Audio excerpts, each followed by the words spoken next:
Many times on our show, we have talked about the Russia-Ukraine war in terms of what some of the experts in the United States are saying. And one of the people that we have often used a soundbite from has been former Lieutenant General Ben Hodges, former commander of the U.S. Army Europe. And we have oftentimes not put it in a very positive light. And so I thought it was really important to get two sides of this, because sometimes when we use this clip, we don't give him a chance to say anything further. He may have additional things which could maybe make some people think something different. So one of the things we love about the Daniel Davis Deep Dive is that we're not an echo chamber, and we actually give voice to multiple different venues and different people and different thoughts. So what we thought would be a great idea is to invite General Hodges on to talk about these things and give him a chance to say his own things, even asking him some things about some hard questions about some things that have happened in the past and some of the statements that he's made and how they played out over time. And he was very gracious to come on and with that full knowledge of where this was going to go. And as you're about to see in the session that we recorded earlier today, some things he agreed with us on, some things we stayed in significant disagreement on, but he did get a chance to have his say, and we also had our chance to have our say some. But I think in any case, you're going to find this enlightening, even if you may not agree with everything. Here it is. In April of 2023, you had projected that Ukraine would be in Crimea by August. And you said that you thought their offensive was going to be successful. And we certainly know that it worked out differently from that. First, I want to show you this little clip for something that you said. I think it was on German media where you made some of these comments. And I just want to ask you on the backside, what happened differently than what you expected? Watch this first. I think we're going to see an attack that will be very professional, very effective. And its purpose will be to, I believe, isolate Crimea and set the conditions for the eventual liberation of Crimea later this year. Later this year. Just quickly before we go, I'd like to pick up on what you just said there, General Hodges, because you have, in general, been very optimistic about Ukraine's ability to repel the Russian invasion and even march on Crimea. Earlier, a couple of months ago, you said that you expected that to happen by summer. Do you stand by that? Yeah, by the end of August, Ukraine will have been able to liberate Crimea if, and I've always included this caveat, if we provide them the long-range precision weapons that they need to do that. Yes, absolutely, they can do that. Now, obviously, they got some long-range weapons, but they didn't get a lot of them, certainly not in the numbers that I think you were imagining. But I wonder if I could ask specifically, what is it about the long-range fires that would be different from the other things? Because at least what many people have suggested, the reason for the offensive failing in 2023 was because they didn't have enough air power or air defense or engineering capabilities or even armor for that matter, or training on the armor stuff. So aside from those things, what would the long range have changed the dynamic? Well, first of all, thanks for reminding me and all your listeners how wrong I was in my assessment of how the offensive might have gone last year. But I also appreciate your journalistic integrity by including that part at the end there where I said if. That caveat, of course, that's an important caveat. I may be wrong a lot, but I'm not totally ignorant.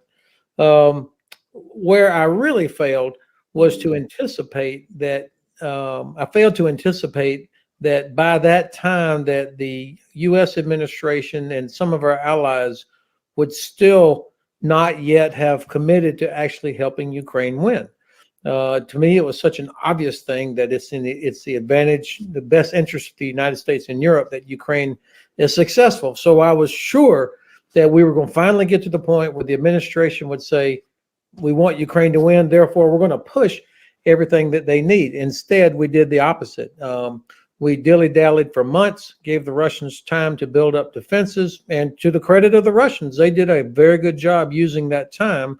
And then it's not that the Ukrainians had little air power. They didn't have any. We had still not provided any air power to them, not in the traditional sense. And we would never have sent an American soldier on an attack like that without having already established total air superiority. So my optimism was ill-founded. Now, I wonder if I mean, because given your past positions and your current associations with NATO, I'm guessing you probably have a lot of connections here. What was the conversations back, at least as far as you can tell us, that people were talking about, especially as the Ukraine side was getting ready for its offensive, that there was discussions about giving them some of these extra long-range weapons? Then why did it not materialize? Was there any conversations of that nature? Yeah, the same reason that we don't do it today is because there is an excessive fear in the administration and in the German government that Russia might somehow escalate, which means that they might use a tactical nuclear weapon.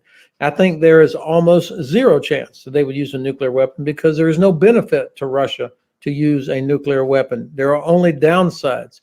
For the Russians, the benefit comes from the threat, because they see it's working, that on the U.S. Government, that we have failed, despite all the good things that have been done, we have failed this critical task of establishing the strategic objective that we want Ukraine to win, and then moving forward, giving Ukraine what they need.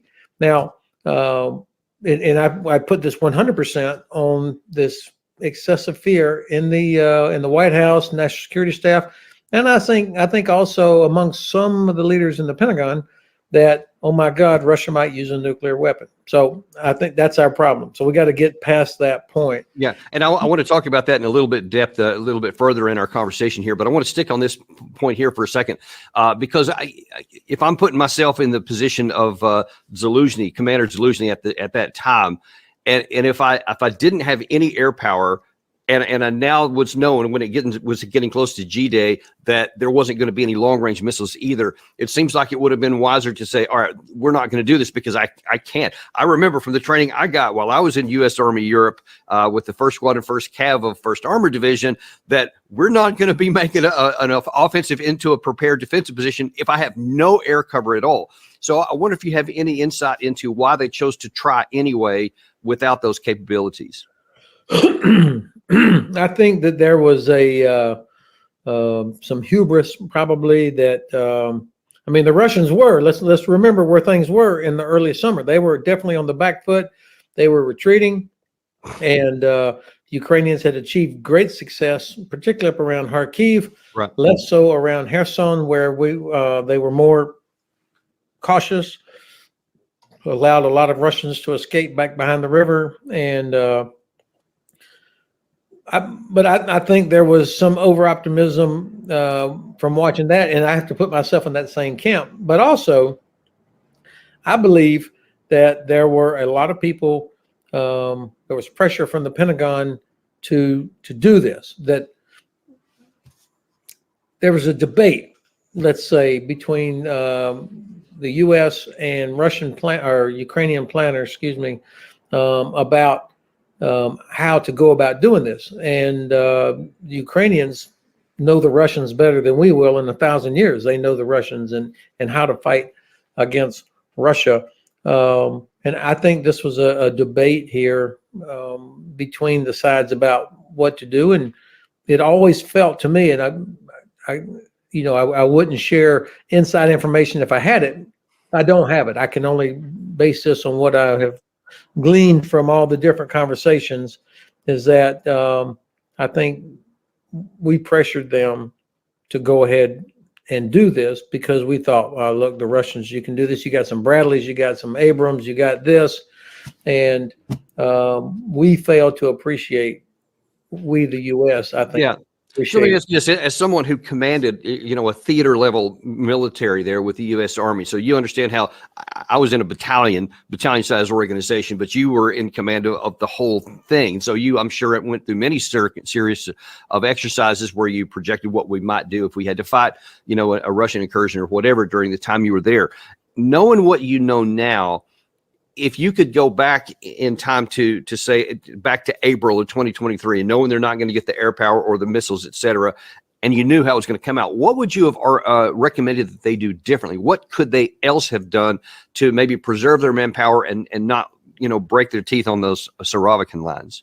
Well, if you allow me to go back in time, then of course would have advocated for continuing the pressure on the Russians, not giving them the chance to just dig in on these defenses, that to apply the pressure down in the Kherson region as well. So depending on how far back you let me go, that as far back as you want. Yeah. That was an important part of the process, was that the Russians had the time and we did not give the Ukrainians the ability to do anything to really preempt Russia from digging in these defenses. And I remember thinking, okay, bunch of dragon's teeth.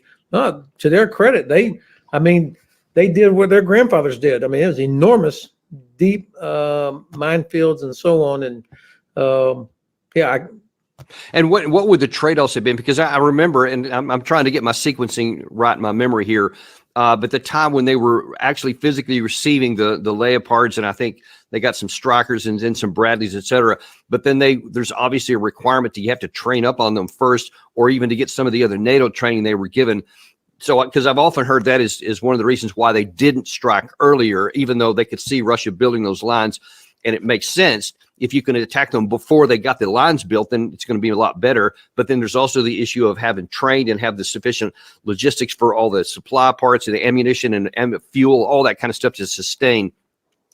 Was there a break point where you could have said, I'm going to take some risk with insufficient training here, but before they are, and where might that point have been for you? No, I would. Well, first of all, the premise of your question is that they had to have Abrams and Leopards for this attack to be successful. And what I'm saying is, knowing what we know now, because you would never, unless your life depended on it, you would not want to send anybody into combat that was not properly trained and prepared, and that you had the sustainment necessary to employ these weapon systems. So I think looking for other ways. Look, Crimea is the decisive terrain of this war. And I really had thought that if this Ukrainian counteroffensive was successful, that it would lead to the further isolation of Crimea. And the way you liberate Crimea is through isolation of it and then making it untenable. But that depends on having long-range systems. When you say that, that's a phrase I've heard you use a bunch of times, make it untenable. What does that mean, actually? That means that the Russian Air Force is not able to fly out of there, or that the Russian Navy is not able to operate there. So destroying seaport facilities, destroying airfield facilities. And to do that, what the Ukrainians have done so far is a combination of special forces, drones, and long-range strike. What they need, obviously, is more of these long-range weapon systems that could reach the Russian airfield at Zhenkoy and Saki, and continue to hit the port facilities around Sevastopol. They've by and large achieved this to some extent because the Black Sea Fleet has pretty much abandoned Sevastopol. So it has become untenable for the Russian Navy. The Russian Air Force, I think, is still doing some operations out of there. They're still launching some drones from there. So that's what I mean, is you isolate it. And that's still underway too, except for the bridge. And that big bridge is going to come down one of these days. But the Ukrainians have methodically destroyed the ferries, the large ferries that bring rail cars and big heavy cargo across Azov Sea. And the railroad that the Russians have rebuilt there from Rostov that goes along the northern coast of Azov Sea. That'll be the easiest part of this to cut when they're ready. I see. Okay, so let's kind of moving up into the current era here, because it's going to get into that, at least that potential. So in this past February, you thought that the Ukraine side would win, but not until 2025. You said. So this is several months back and before many things have happened here. But one of the things you cited in there is some of the reason for your optimism was that you thought that the Russian public might possibly turn against the war or even against Putin. But as we see right now, as of just a few weeks ago, it's up around 70%. So has your view changed any since that time? Because here's what you actually said in February.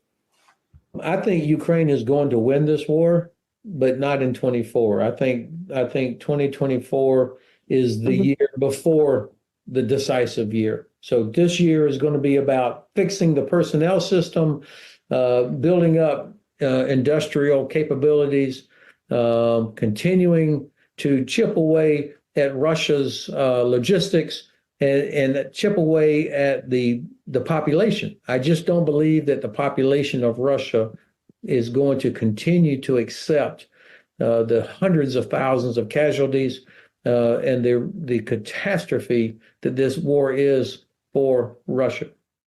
Now, I'm going to ask you I think the really important thing here is to ask what your definition of win is, because I think that's important. But before I do, I want to show you what Zelensky said just a couple of days ago, because his definition has seemed to have changed, because it had been for the longest time back to the 1991 borders. We're going to completely drive Russia out of our territories, et cetera. But now to Fareed Zakaria just a couple of days ago, he said this. Yes, I will speak with him how to strengthen ours before peace summit, to be in a strong position, because diplomatic decisions or solutions, they are good when you are strong.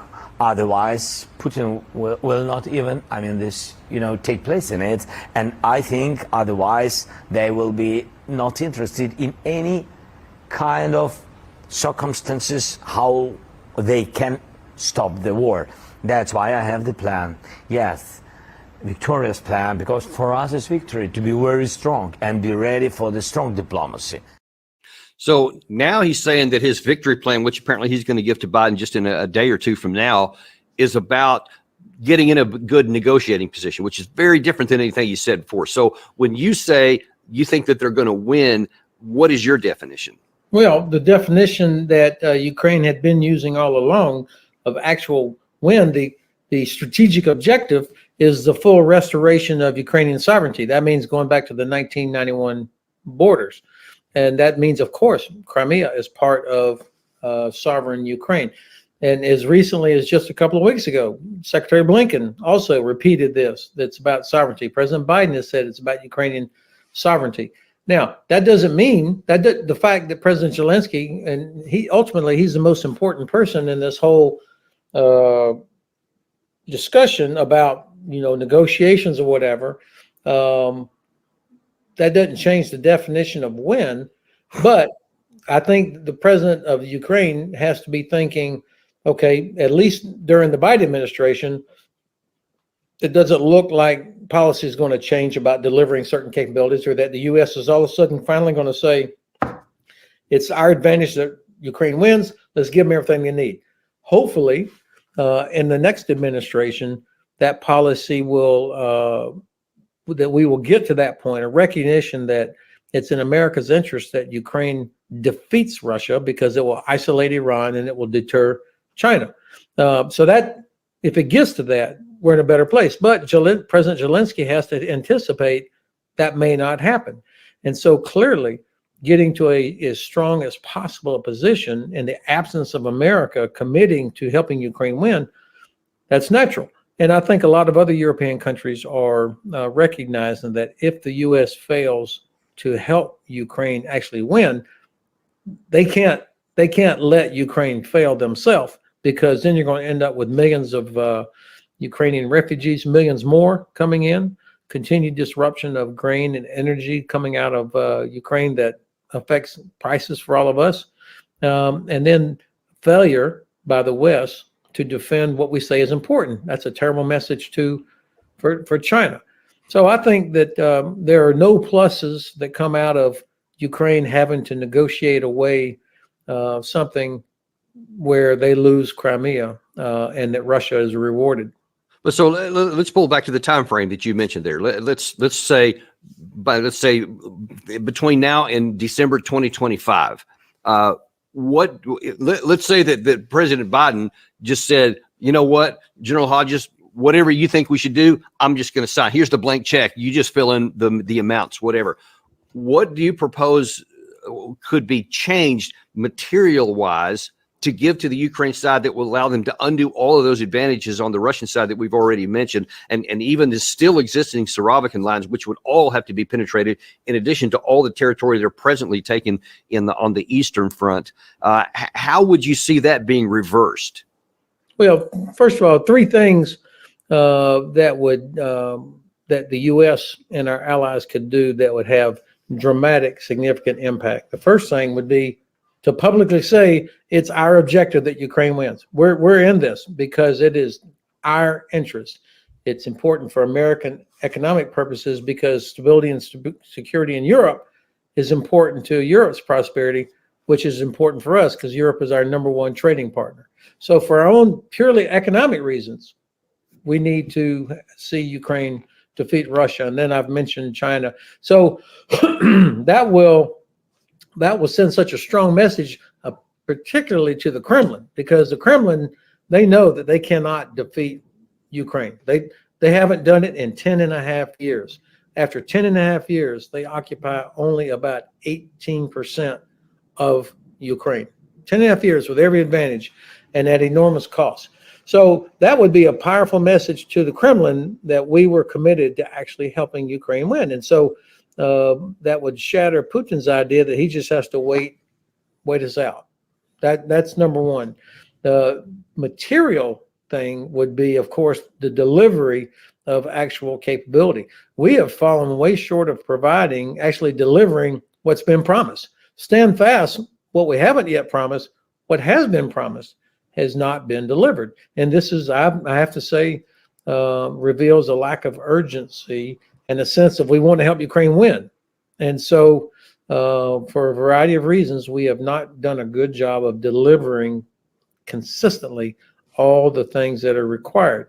And of course, it would also mean taking their handcuffs off of the Ukrainians so that they could strike Russian infrastructure, Russian airfields, just like this enormous ammunition point that was destroyed earlier today.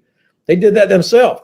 And so the Ukrainians are not going to sit around and wait on us. They're going to keep developing capabilities on their own. But giving them the ability to destroy headquarters, destroy logistics, destroy artillery and airfields and infrastructure, that's how you negate Russia's only advantage, which is mass. There, you're showing it there. It's incredible.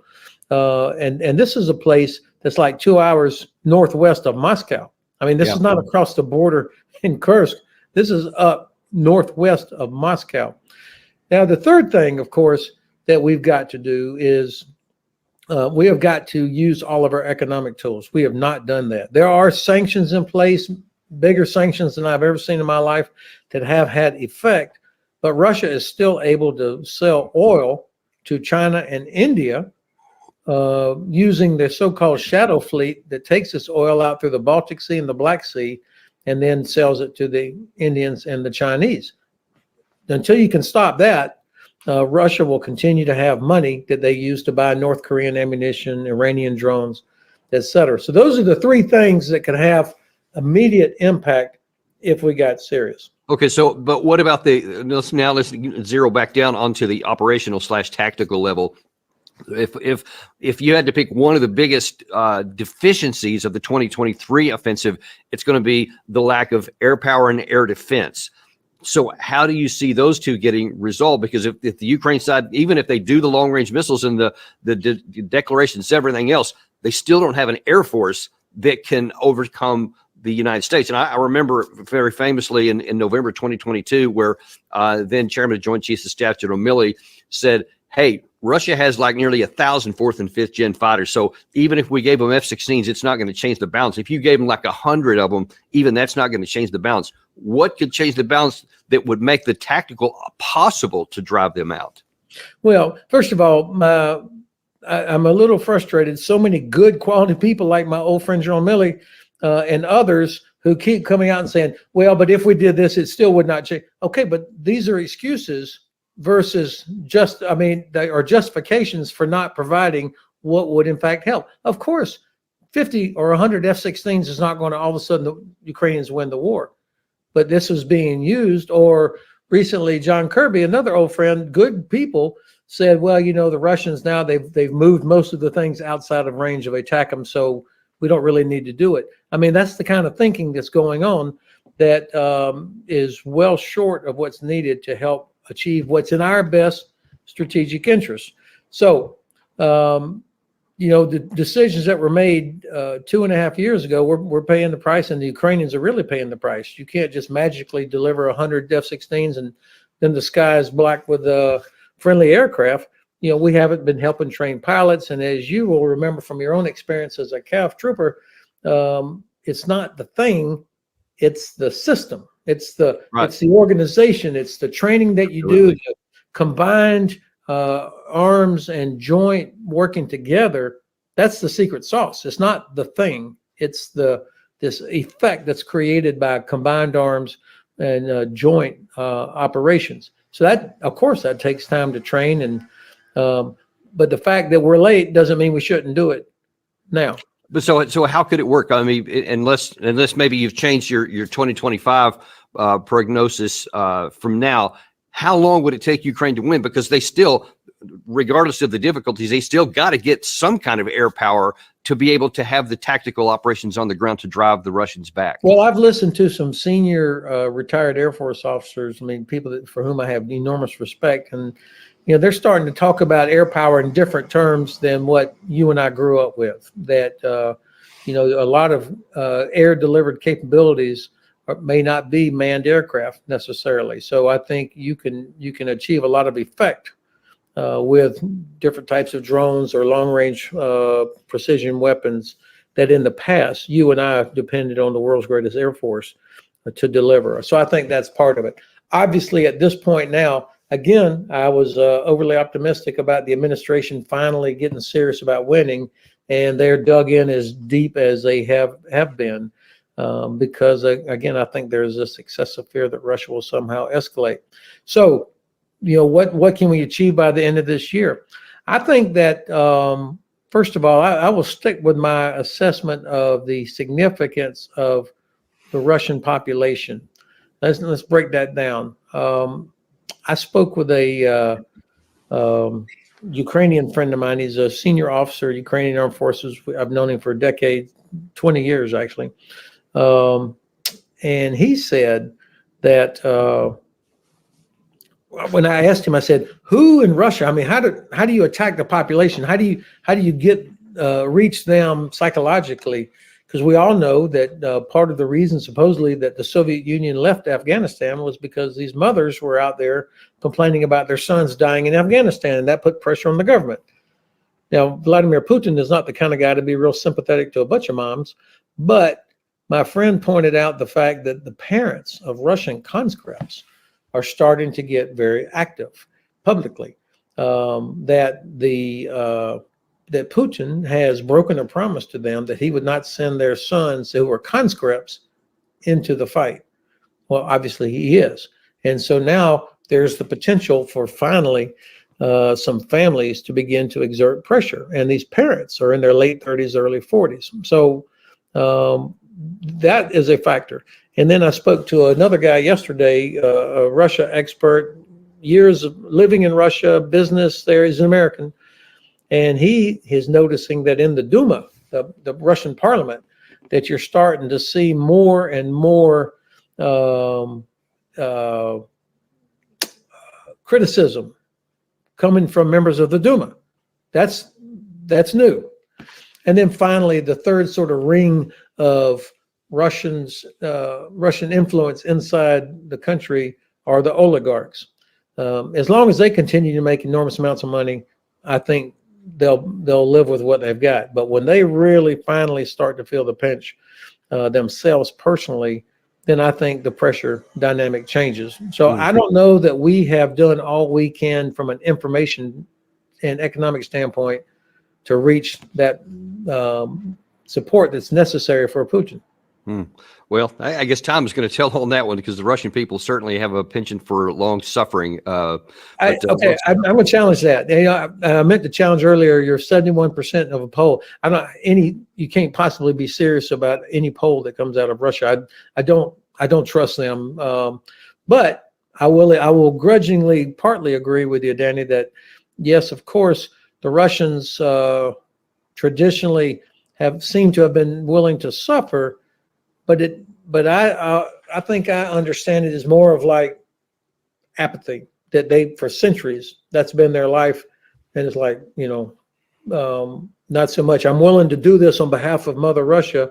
It's like, it's the way it is. Yeah, I certainly I personally have seen some of that myself, but at least from another perspective, I've seen a lot of people, and I'm talking about coming out of Russia, that they're, because their country has now been an incursion made in the Kursk area, and now these drone strikes keep hitting in Saratov, in Moscow, and this current one there in Tver region, et cetera, that they're taking this personally. And to them, at least to many of them, who knows what the actual poll numbers is? I agree, those could be skewed, but certainly to a significant portion of the Russian public, they view this as NATO against the Russia already, and they view this as an existential battle. And so a lot of them aren't apathetic, I think, but we'll see how that's going to play out. I would like to shift in the remaining time we have to two separate issues that are very much related, that are kind of in line with what we've been talking here. One of the things that you've said, and you've said again here, is that the U.S. the administration has been tied in the hands of the Ukraine side, because we haven't been giving them even what we promised, much less all the things they've asked for. But here, just a few days ago, we've had a couple of different comments in terms of long-range weapons, and also interceptor missiles and other kinds of categories of things, that it's not a matter of us not wanting to give them, but our ability and capacity is limited. Here's what Jake Sullivan said when interviewed by Fareed Zakaria in Kiev a few days ago. Why is it that it is difficult to supply Ukraine with the speed that the frontline troops need? From the perspective of the front line, there isn't enough, it isn't fast enough. That is not a function of us sitting around in Washington saying, hey, let's not send them 155 or air defense or Gimlers or HIMARS or Bradleys or F-16s more rapidly. There's not some pacing or rate limitation that we have imposed. There are logistical challenges. There are challenges associated with the defense industrial base and the actual production of munitions. We are literally taking 155 shells off the lines we've stood up since the start of this war, putting them in motion and getting them to the front line as fast as we can. Also, in that same interview, he specifically said about interceptor missiles. He said, we just don't have them. We're taking them from other countries that we're supposed to be giving them to and sending them all over there. So he's saying it's a capacity issue. And it was Secretary of Defense Austin said in a New York Times piece, we don't even have enough long-range missiles, nor does the British or the French. They simply don't have enough. So this sounds like we have a real capacity issue on our hands, and then that's juxtaposed on the other part of that equation by the Russian side, which not only is because they do view this as an existential fight, they now have full-on 24/7, 365 factories cranking out all different categories of weapons and ammunition that they need for the fight in the war. And plus now, as you know, they have deals coming in from Iran and from North Korea. So they are really cranking this in. So when you look at the capacity of the two sides, it's just hard for me to see how they're going to be able to do, even if you got that blank check from the president. Well, what Mr. Sullivan said and what Secretary Austin said is true. But whose fault is that? Yeah, this is because we are where we are on a capacity because both of these gentlemen and the administration in large have failed to say, this is important. We need to help Ukraine win. Let's get busy and start increasing capacity. Look, America's defense industry, and same for UK and Germany and other countries, these are not charities. They make weapons, they make bombs, they make ammunition. So they have to have the government demonstrate political will by saying, I need 5,000 or 400,000 or whatever it is we're talking about, whether it's Patriot interceptors or Gimlers, the rockets, ATACMS, or artillery ammunition. We're going to pay for it. Here it is. We need it. And then the companies respond. But they don't sit around and just, unlike somebody that makes cars or shoes or pick your other product, make a bunch of them and hope somebody wants to buy it. These are not that sort of a product, as I'm sure you know. And of course, we have one little factory that makes these things in Arkansas that makes the ATACMS missile. So this is a failure of political will to say we've got to expand production. Now, what's interesting. So I'd ask you, how would you argue? And you have to let me finish answering your question. Sure. These same guys also say oh, we don't have enough. But then they say, but we can't give them up because we might need them against the China or North Korea or so. So the excuses keep changing while failing to increase capacity. This is a political failure, not at the feet of American industry. We can't. This is the United States. We can make anything, but you have to put the money into it so you can hire more people to work there, train them how to do it. They're not making hammers, they're making precision weapons. On the Russian side, you know, I hear all this talk about, oh, Russia's moved to a war economy. They're on their knees. Look, their economy is the size of Spain's economy. So while, yes, it's full wartime economy, nobody cares if they can buy a refrigerator or new shoes or whatever. They're making weapons. And by the way, Putin a year ago was complaining he didn't have enough people for his industry because they're all going to the war, and they pay people so much more money to join the army that they're leaving industry. So I'm skeptical about Russia's ability to produce equipment, ammunition, certainly not at quality. I mean, as you know, the barrel for a tank or for a howitzer, those are not tin cans. That's a very special quality steel. Right. The Russians are not able to make that. Okay, so let's zero down on the U.S. side of that.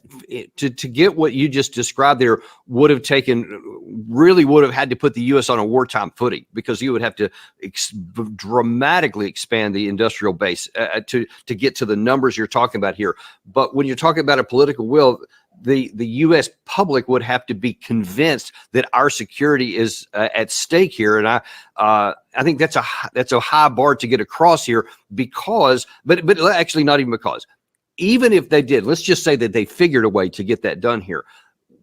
Where would you have projected that they had to have made that decision? Because obviously some of these things are like years in the process to be able to ramp up, or many months of substantial put in there. How far back would you have argued that they should have done that? Okay, this administration. This is an excellent point, and I'm glad you invited me on your show, because this is a very important point, and you've put your finger on it. This war is what failed deterrence looks like. This is what failed deterrence looks like. You go back to 2008, Russia invades Georgia. We did nothing, zero. Then you go to 2014, Russia invades Ukraine. They annex Crimea. They shoot down a Malaysian airliner that kills hundreds of European civilians, and then they're enabling so-called separatists in Donetsk and Luhansk. We did nothing. That's the collective we. And then you go to Syria. 2015, the Obama administration tells Russia, do not use chemical weapons. Don't let Assad use chemical weapons. They immediately jumped over that red line, and US, UK, Germany, France, we did nothing. And then you can imagine the Kremlin's watching what's going on. They see Germany still building Nord Stream 2 late up into 2021. They hear the French president say NATO is brain dead. They see the American president, President Trump, say, NATO, we may leave. I would not support Montenegro. First time in my life, any American president questioned America's commitment to NATO. And then they see our election and the failure to have a peaceful transition of power, the January 6th assault on the Capitol. The Russians are looking at all that. And then they see our catastrophic withdrawal from Afghanistan.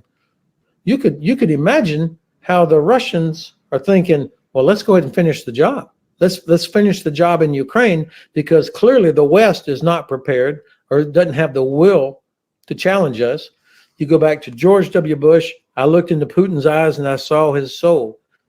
And then every president since him has failed to appreciate who and what Putin is. So how do you address the counter argument that it's not weakness, but it's aggressiveness on the fact that even after the Georgia issue, that NATO still said we're going to come up to your border, even though the Putin had said that is genuinely a red line, NATO on our border in Ukraine specifically, and the fact that we continue to press forward made him say, all right, that's it, because we're not going to allow this to happen, as the U.S. wouldn't. If China or Russia wanted to have an alliance with Mexico or Canada, for example, we would react that way. How do you say that argument is not valid?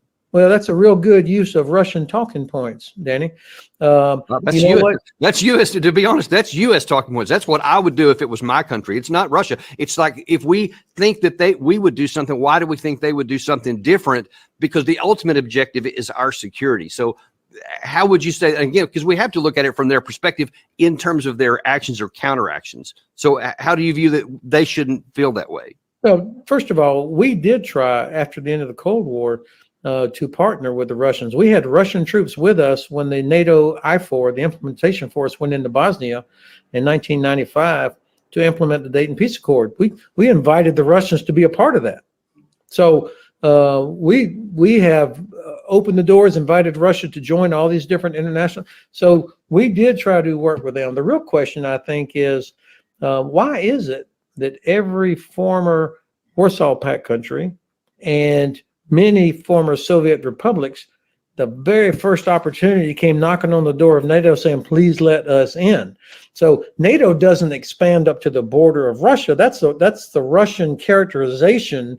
What it is countries on Russia's border who have centuries of history living next to these animals look for security. And they see NATO, the most successful defensive alliance. I didn't say the most perfect alliance, the most successful defensive alliance in history, as the only way to survive living next door to Russia.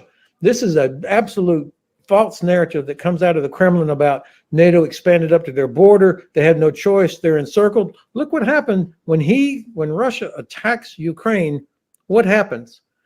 The part of NATO that touches Russia, always the safest part of the Russian border, by the way, it just doubled because now Finland said, wow, we need to join NATO finally. Sweden, neutral for decades. We need to join NATO because they see what Russia is doing. Right. So yeah, no question about that. No dispute with I that. reject this notion that somehow, well, we have to look at their side. We've been looking at their side. That's our problem, is that we were always willing to somehow listen. Well, maybe they have a point. And so the Russians just laugh their ass off and keep moving because they see we're not going to. And this is all parties. This is not a Republican or Democrat thing. That's consistently been the problem. And so I know your time's getting short here, so I want to get this last point in because it's inextricably connected with this point here. Because that's if we don't look at it from the other side, then I think we lose an opportunity to understand how they're going to react. We can disagree all day long that they're viewing it wrong and that they shouldn't be viewing it that way, but clearly they do. And when it gets into the issue of the deterrence, and you had said before, and you said earlier on this show, that you don't think that Russia would ever attack NATO, and certainly they would never use nuclear weapons because you said you know that the response that they would get. And yet we have been seeing lots of signals from Putin, from Lavrov, from Ryabkov, from the most recently from the Russian UN ambassador and the Security Council, et cetera. Why do you argue that it's all bluster and that we don't need to worry about it and that they wouldn't react if we use long-range weapons inside Russia? Well, of course, we're not the ones using long-range weapons inside Russia. This is Ukraine using weapons, and they have been using weapons, killing Russians inside Russia. So this is not us employing those weapons. I just go back to, there was talk about if we gave Stinger, a shoulder-fired anti-aircraft missile with which you are familiar, if we gave that to Ukraine and somehow Ukrainians shot down a Russian helicopter with an American-made Stinger, that would be a red line. Well, we've gone from there all the way up to now. We are so beyond on. We've provided everything. We even provided ATACMS, but we've restricted their use in certain areas. And and now you've got Ukrainian troops 7 weeks ago rolling around inside Russia. So all these red lines, I think, actually are red lines that we've imposed on ourselves, and we have deterred ourselves. And think about what a terrible message we're sending to Iran, North Korea, Pakistan, of course, North Korea and China, that just Russia sends Medvedev out or some other spokesman. He says, oh, we have to refresh our nuclear doctrine, because they know that causes us to go, oh, they might use a nuclear weapon. When in fact, there's no place on the battlefield that it would help them, because they, unlike when you were there guarding the Fulda Gap, they don't have troops anymore that have the right equipment and training and vehicles that could exploit a gap that was created by use of a tactical nuclear weapon. So there's no battlefield benefit for them to do it, only downsides. And so, but now, of course, now Russia disputes your contention there, and certainly there is some room for that in these long-range weapons that we can't just literally hand it to Ukraine and then they know how to fire them and all that. So there does have to be some cooperation with the U.S. side. like, Yeah, okay. Well, it actually doesn't matter what we think. It only matters what Putin thinks. And he believes that it would represent a direct engagement. Again, it could be wrong, but that's how he views it. And so the question is, like, let's see, Secretary Burns, Director Burns the other day, a week or so ago, actually admitted that Russia was apparently close to using tactical nukes back in this time you mentioned earlier in the November timeframe in 2022, when they had lost a lot of territory in Kharkiv and Kherson area. And so if we know that they have been close before, if they view this as coming in, I guess the real question is, why do you think that there will never be a red line for the Russian side that they would attack laterally? okay, so yes, I remember when Director Burns and his British counterpart, Mr. Moore, both were interviewed in London about almost 2 weeks ago, when they talked about this. Mm-hmm. And I remember when that came out. So the Russians, of course, know that we read their mail. They know that we can hear. They know that we hear these things, and so they know that we are super sensitized to the possibility that they might use a nuclear weapon. So I believe what they did, they made sure that we heard them talking about things, or that we saw that they were thinking about, well, we may have to do this, and they achieved the effect that you had people in the administration were like, oh my God, they're actually talking about what would be required to do this. I think that is just another level of their sophisticated information operation that plays on our anxieties and our fears that they might actually do it. Look, way back then, there was zero threat to Russian sovereignty. I mean, so why do we think that when their doctrine was always, we use nuclear weapons to save the motherland, just because they were on the back foot near Kharkiv, that all of a sudden was going to hit the threshold of using a nuclear weapon? I doubt it. The Chinese, the Indians have absolutely said, do not use nuclear weapon, not for moral reasons, but because they don't want any disruption of the cheap oil and gas they get from Russia. So in addition to President Biden say, catastrophic consequences if you use nuclear weapon. So I try to think, why would they do it? Where would they do it? There's no place where there's a positive outcome for the Russians. Except I would argue from your supposed or your recommended objective of driving Russia all the way out to include Crimea, that would represent, in their minds anyway, Russian territory. And so I'm just wondering, so do you view then that it's possible to tactically, conventionally rather, drive Russia out of all those places, including Crimea, and they would not resort to nuclear weapons? Yeah, absolutely. I believe that. Of course, that means that we have to help Ukraine. We have to say that's our objective, and we give Ukraine the means to be able to achieve that. And that's where these, I listened to General Cavoli, the Supreme Allied Commander. He said, you can defeat Russia's only advantage, which is mass, with precision, if you have enough time. And that means hitting headquarters, hitting artillery, hitting logistics. Without those things, then these thousands of unlucky, untrained Russian troops are much less effective than they would be otherwise. That's why we harp on the need for the long-range weapon systems. And then, of course, the Ukrainians demonstrated today, what if they've got something that can reach with a payload, you see the kind of effect that they can achieve. Now, look, I think you think that I'm probably oversimplifying or minimizing the challenges. Obviously, I was overly optimistic before, so I'm probably more sanguine about it. That's not the right word.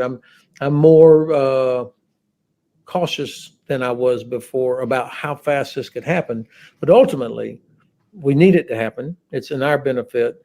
Number two, it depends on us. If we don't, the Ukrainians are not going to just roll over, because they know what happens when the Red Army shows up, and the Poles know what happens. They're not going to sit behind the Vistula. They're going to come into Western Ukraine, because they know that how that movie ends otherwise. Mm-hmm. And so now you've got a NATO country that is potentially in direct contact with Russia It's much better that we help Ukraine defeat Russia in Ukraine. Yeah, and that's an outcome I don't want to see any. I do not want any kind of a expanded war, no matter the circumstances. And I'm certainly that's your view too. We all hope that happens. And listen, I know you're out of time here. Really appreciate you coming on and being very frank and sharing your views on this. And we really appreciate it. Thank you. Well, I like this, your style and your format, and appreciate you giving me the opportunity.